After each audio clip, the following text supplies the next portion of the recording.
سورۃ کہف میں اللہ نے دو آدمیوں کا قصہ بیان کیا ہے۔ ایک کو اللہ نے 2 انگوروں کے باغ دیے تھے اور اس کے باغات کھجوروں کے درختوں کے ساتھ سراؤنڈڈ تھے اور ان کے درمیان کھیتی بھی تھی اور باغوں کے درمیان میں سے ایک نہر بھی جاری تھی۔ اتنے شاندار باغات کے ساتھ اس کو پروفٹ بھی خوب آتا، ہر قسم کا مال دیا تھا اللہ نے اسے، جبکہ دوسرے آدمی کے پاس یہ سب نہیں تھا۔ اب جو مالدار شخص تھا اس کے اندر تکبر آ گیا۔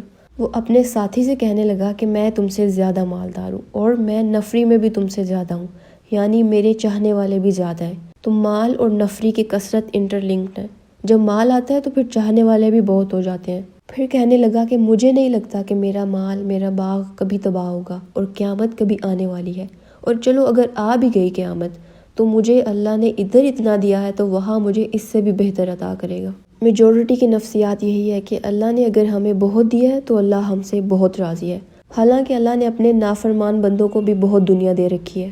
اس کا دوسرا ساتھی اس کو سمجھانے لگا کہ اتنا تکبر اچھا نہیں، اور باغ میں داخل ہونے سے پہلے تمہیں ماشاءاللہ لا قوت الا باللہ کہنا چاہیے تھا، یعنی اپنی ابیلٹی پر، اپنی صلاحیت پر بھروسہ نہیں کرنا چاہیے تھا، کیونکہ اگر اللہ چاہے تو وہ مجھے تم سے زیادہ بھی مال اور باغات دے سکتا ہے، اور ہو سکتا ہے کہ تمہارے باغ پر وہ آسمان سے کوئی ایسی آندھی بھیجے کہ تمہارا باغ تباہ و برباد ہو جائے، یا اس کا پانی زمین کے اندر گہرا ہو جائے۔ لیکن جب انسان کے پاس مال آ جاتا ہے تو وہ اپنے آپ کو بڑی چیز سمجھنے لگتا ہے، اس کو اپنی محنت کی کمائی سمجھتا ہے کہ میں نے یہ کیا، اس کا کریڈٹ خود لیتا ہے، اللہ کو نہیں دیتا۔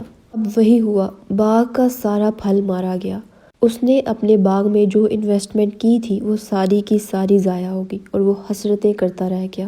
باغ اپنی چھتوں پر گرا پڑا تھا۔ یہاں اب کہنے لگا یا لیتنی لم اشرک بربی احدا، ہائے کاش کہ میں اپنے رب کے ساتھ کسی کو شریک نہ ٹھہراتا، یعنی اپنے آپ کو بڑی چیز نہ سمجھتا، اس باغ کو اپنی محنت کی کمائی نہ سمجھتا۔ یہاں کوئی اس کے کام نہ آیا، نہ اس کا مال، نہ ہی اس کے چاہنے والے جن کی وجہ سے وہ تکبر کر رہا تھا۔ تو یہ ہے وہ ریمائنڈر جو ہمیں ہر جمعے دیا جاتا ہے کہ جس مال کی وجہ سے، جس مین پاور کی وجہ سے ہم تکبر کرتے ہیں، خود کو بڑی چیز سمجھتے ہیں، اللہ چاہے تو وہ آن کی آن میں ختم ہو سکتا ہے۔ تو توکل صرف اللہ پر، نہ مال پر، نہ اولاد پر، نہ کسی اور طاقت پر۔